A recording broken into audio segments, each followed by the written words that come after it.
আপনি যদি তাকবীরে তাশরিক পাঠ না করেন তাহলে অবশ্যই আপনি গুনাহগার হবেন।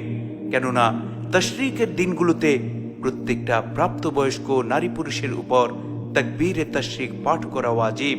এখন প্রশ্ন হচ্ছে, তাকবীরে তাশরিক কি এবং কখন থেকে তা পাঠ করা ওয়াজিব? এর উত্তর হচ্ছে ৯ জিলহজের ফজর নামাজের পর থেকে ১৩ জিলহজের আসর নামাজ পর্যন্ত মোট ২৩ ওয়াক্ত ফরজ নামাজের পর কোনো প্রকার কথা না বলে, কোনো প্রকার সুন্নত নফলের নিয়ত না করে একবার এই দোয়া পাঠ করা, আল্লাহু আকবার, আল্লাহু আকবার, লা ইলাহা ইল্লাল্লাহ, ওয়াল্লাহু আকবার, আল্লাহু আকবার, ওয়ালিল্লাহিল হামদ। দোয়াটি আবারও বলছি, আল্লাহু আকবার, আল্লাহু আকবার, লা ইলাহা ইল্লাল্লাহ, ওয়াল্লাহু আকবার, আল্লাহু আকবার, ওয়ালিল্লাহিল হামদ। তাকবীরে তাশরিক পাঠ করার সময় অবশ্যই পুরুষেরা উচ্চস্বরে পাঠ করবে। যদি তারা নিচু স্বরে পাঠ করে তাহলে তাদের তাকবীরে তাশরিক আদায় হবে না।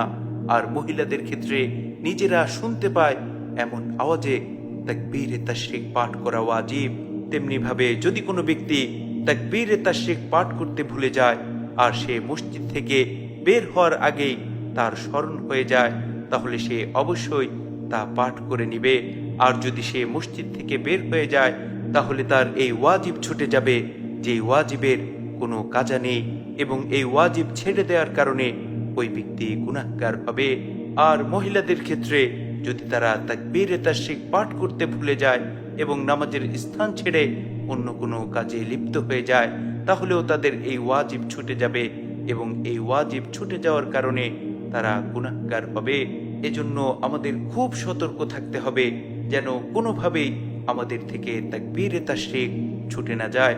তাই মহিলাদের উচিত হচ্ছে, যেহেতু তারা ঘরের মধ্যে নামাজ আদায় করে, এজন্য তাদের নামাজের স্থানে এমন কিছু চিহ্ন রাখা, এমন কিছু লিখে রাখা যাতে করে নামাজের পর তাকবীরে তাশরিকের কথা স্মরণ হয়ে যায়। পাশাপাশি আরেকটি মাসআলা হচ্ছে, যদি কোনো ব্যক্তির তাশরিকের দিনগুলোর মধ্যে কোনো ওয়াক্তের নামাজ কাজা হয়ে যায় তাহলে সে যদি ওই দিনগুলোর মধ্যেই কাজা নামাজ আদায় করে নেয় তাহলে অবশ্যই তার উপর তাকবীরে তাশরিক পাঠ করা ওয়াজিব। আল্লাহ রব্বুল আলামিন আমাদের প্রত্যেককে তার সন্তুষ্টির জন্যে কুরবানি করার তৌফিক দান করুন। পাশাপাশি যেই বিশেষ আমলগুলো আমাদের জন্য অবধারিত করেছেন সেই আমলগুলো পুঙ্খানুপুঙ্খভাবে আদায় করার তৌফিক দান করুন। আমিন।